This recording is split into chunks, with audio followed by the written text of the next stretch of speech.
The world ain't all sunshine and rainbows. It will beat you to your knees and keep you there permanently if you let it. But it ain't about how hard you hit. It's about how hard you can get hit and keep moving forward. I always equated training to mental toughening. Welcome to the Business Pump Podcast. It has the potential to change your whole life. Connect with fitness professionals and turn your passion for fitness into a successful business. Hard work is the first, second, and third part of the formula. You gotta keep moving, let's go. Don't quit till you got nothing left. And now your host, Michael Groff. What's up, Michael Groff here, and welcome back to the Business Pump Podcast.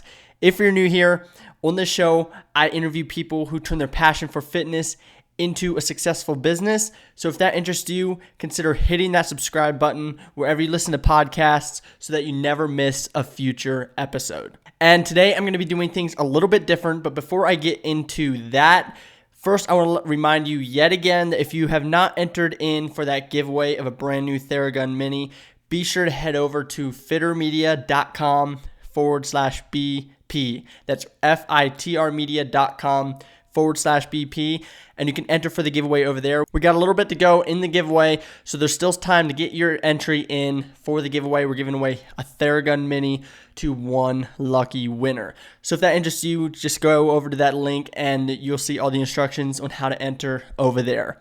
Like I said, today I'm switching things up a little bit. I am not going to be interviewing anybody in today's episode. I'm going to be flying solo.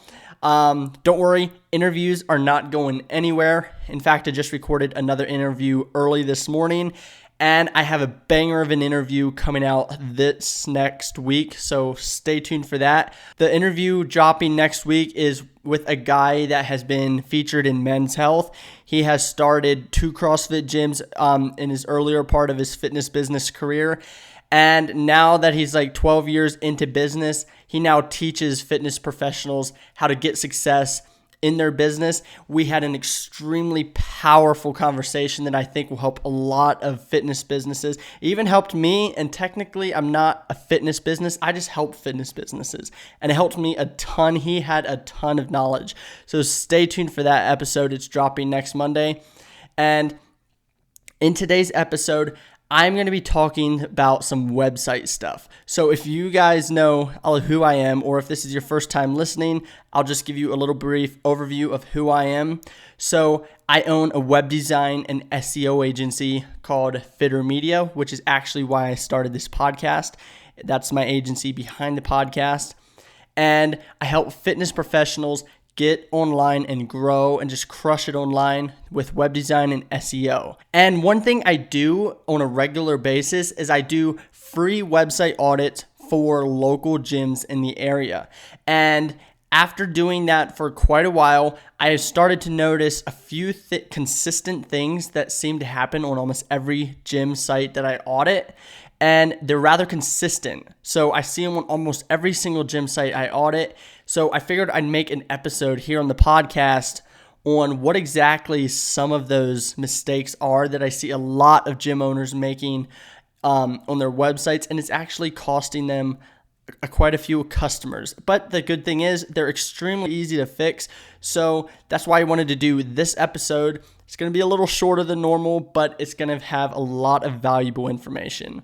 So without any further ado, I'm just going to get right into the episode. So there's going to be 5 mistakes that I'm going to go over that gym owners make on their website. Now this applies to pretty much any industry really. So if you're listening to this and you're not even into fitness, well, good luck. You found an episode that's going to help you because we usually talk about fitness on this podcast. So without any further ado, I'm going to get into these 5 mistakes. I have an article on fitrmedia.com that you can check out where there's 5 more. So here's just 5 from that article. You can go over to fitrmedia.com and check that out if you want to. But the first mistake that I see a lot of fitness businesses making on their website is not having a clickable phone number. Now, first of all, before I get any more into that, a lot of these mistakes, they're going to sound rather simple. And you may find that you don't have some of these mistakes. However, you might have a few of them. So think of it like this. Think of it like a squat form, okay? Someone new to fitness and they haven't done any squats or they haven't worked out a lot. When they go down to do a squat, it's not going to look perfect. So for example, say they are getting below parallel. So that part of the squat is good. However, their heels may be coming off the ground. So while one aspect of their form is good and is correct, every aspect of the form needs to be in place in order to have true form. So that's kind of the mindset you need to go into when you hear these following mistakes is you may have one or two. However, they need to all be in place for the maximum results. So back to the clickable phone number. What do I mean when I say clickable? So basically a clickable phone number means someone can just tap it and all of a sudden it will just open up their phone app and automatically dial the number. Not only does this provide a good user experience for someone visiting your website, but it also makes things a lot easier. They don't have to copy the phone number and then paste it into their phone app and then call you. I know it sounds crazy, but you'd actually be surprised at how many people will just abandon your site and go to the next site if they can't copy and if they have to copy and paste the phone number. I know it sounds crazy, but it's actually true. Making a clickable phone number is not all that hard. Just Google how to make a clickable phone number. It's extremely easy, and you'll see your conversions start to immediately increase. So the second mistake I see a lot of gyms and fitness businesses make on their website is not having a clear value proposition right at the top of their site. Now, what is a value proposition? Basically, it's saying who you serve and how you serve them. So for example, say you are a gym in Denver and you specialize in helping people lose weight. Okay, so you do not help athletes go pro. You do not help people rehab their injuries. You are a gym and you love to specialize in helping people lose weight. However, if you do not include a clear value proposition on your site, people aren't going to know that. And there are a ton of benefits that come along with you, including that value proposition on your site. So you may be like, I don't have a value proposition. It's really easy to make. Basically, like I said, it's who you serve and how you serve them. So back to that example, the gym in Denver could say, we help people in Denver lose weight by creating daily habits. So what did this value proposition do? Well, first, it narrowed it down. Who does this gym help? Well, they help people in Denver. Second, they included how they help those people in Denver. They help people lose weight. So let's say there is a bodybuilder who he is extremely in shape. He ain't even thinking about having to lose weight. And he comes to that site and it says, we help people in Denver lose weight. It might not be the best gym for him. Maybe it is. Maybe they have the equipment he needs. However, on the flip side, say you have someone who they kind of over the years let themselves go a little bit and they have some weight that they would like to lose. They bounce on that gym's website and it says, we help people in Denver lose weight by creating daily habits. Well, immediately it resonates with them and they are like, wow, this gym is for me. This is the exact gym I need to go to. And even if they do go and shop around some more, like I said, a lot of gyms are not including clear value propositions on their site. So they're going to go to the next gym down the road on their website and it's going to be very general and they're not going to have a clear value proposition. Well, guess who that person's going to go to? They're going to go to that gym who had a very clear value proposition. So first, figure out who you serve. We talk about this a little bit more in depth on next week's episode with that guest that you have to wait and see. So I'd highly suggest you stay tuned for that episode. We talk a little bit more in depth on how to find a target audience and figure out who you serve. And then once you know who you serve, how do you help them? So it's pretty simple, pretty straightforward. Just sit down with a pen and paper and think about it for a little bit. But the third mistake I see a lot of gyms and fitness businesses make on their website is not including a very, very clear call to action. Now, a call to action is most oftentimes in the form of a button on a website. So it could be download our free guide or get a free quote or schedule a free or claim your free week if you're a gym that offers a free trial period. That is a very, very good offer a lot of gyms make and is quite effective. But you'd be surprised at how many gyms do not include a clear call to action on their website. And in case you're wondering, a call to action is extremely important. It's basically asking the person to buy your stuff. That's basically all it is. So how would it sound if you went door to door and you talked to the person about your product, but you never asked them to buy it? That would be crazy. Or say you run an ad online and you just talk about yourself and you don't ask the person looking at the ad to buy anything. It sounds crazy, right? So you should be doing the same thing on your website. You should have a clear call to action. Usually that call to action can be below the value proposition. So the value proposition sells the person on your product or service, and then the call to action underneath is asking them to take an action. So back to that example with the gym in Denver. Say back to their value proposition, we help people in Denver lose weight using daily habits, okay? Underneath that, a perfect call to action would be claim my free week or claim my one-on-one session.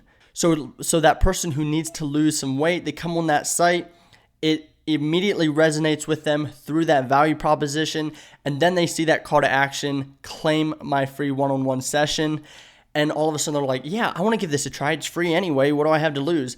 However, a lot of times studies even show that if the call to action isn't there, you can lose out on some conversions. So be sure to include a call to action. It's really simple to do, just like the phone number. It's really simple to do. So those are 3 basic mistakes I see a lot of gyms make on their site. Here are 2 more that are a little bit more complicated. So I'm just going to go into the first one, and it is gyms not including testimonials or case studies on their homepage. Now, the reason I said these last 2 are a little bit more complicated is if you don't have reviews yet or you don't have any case studies yet, yeah, you can't really include anything like that on your site just because you don't have it. However, if you do have it, you'd be surprised.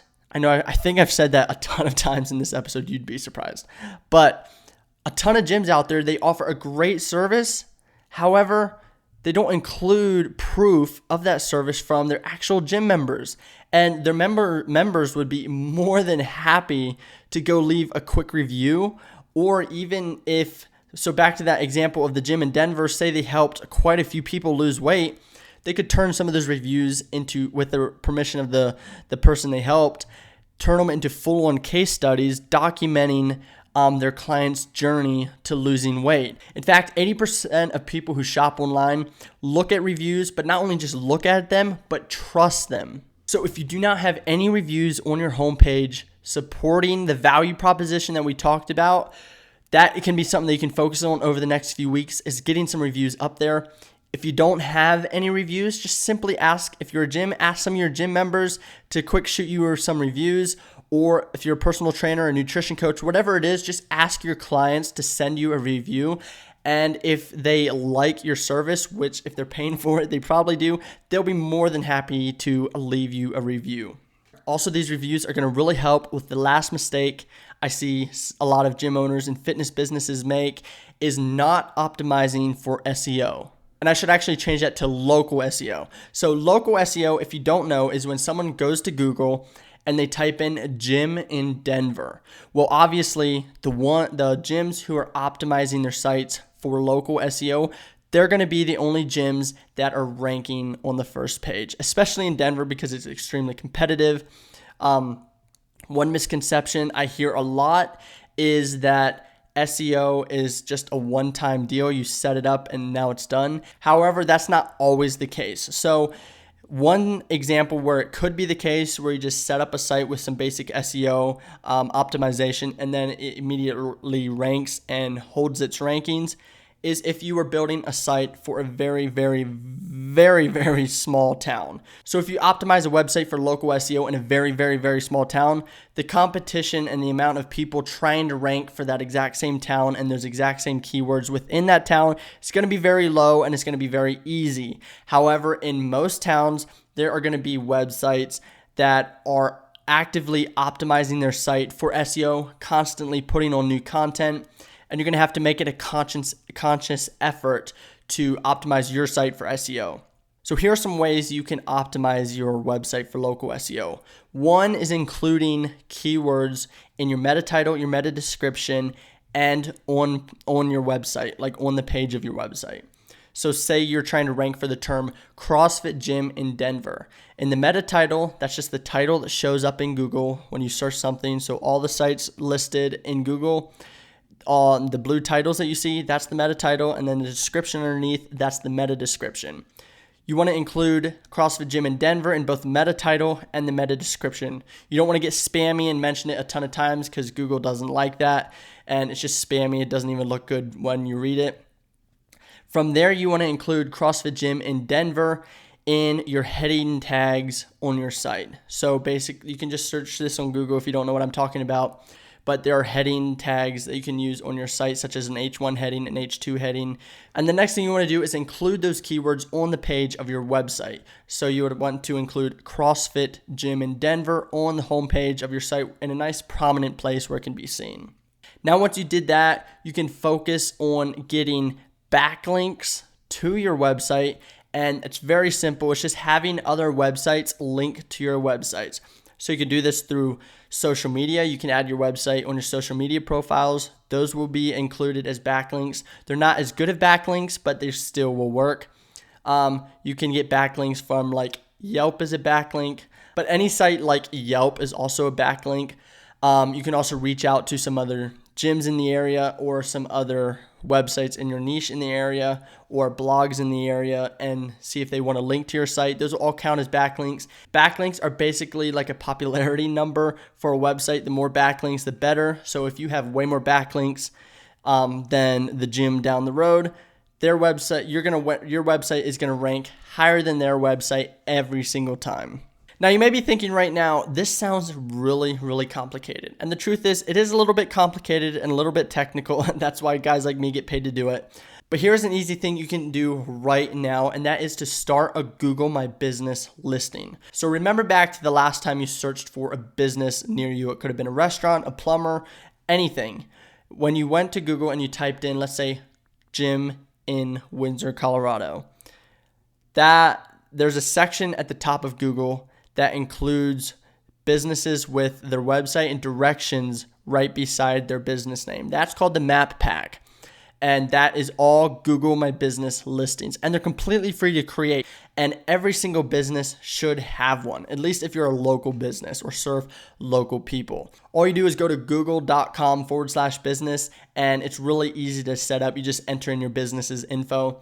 That immediately is going to help you start ranking, because the good thing about those Google My Business listings is they are ranked based on location, and they're not really ranked based on all the other things I was talking about, like keywords and backlinks and all these things. So they're really easy to rank. That's why I always suggest it to business owners who think ranking their website is a little bit more complicated. It's definitely important, if not more important than a Google My Business listing. However, starting a Google My Business listing is just a really easy way to get started.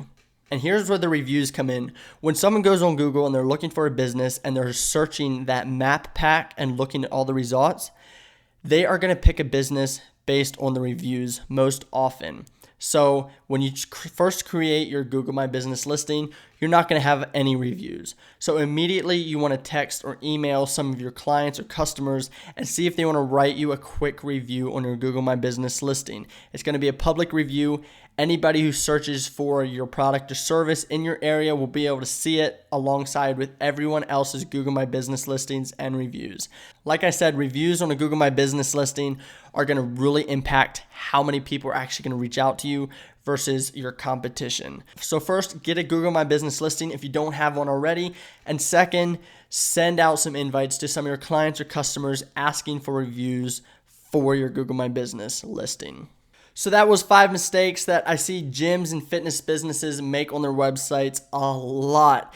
If you want the 5 additional mistakes I see consistently being made on fitness businesses' websites, you can just go over to fittermedia.com/blog, and there is an article there that I wrote on that topic. I'll leave a link in the description below if you want to check it out. But anyway, I hope this helped you, and I will see you next week with that surprise guest that I was talking about.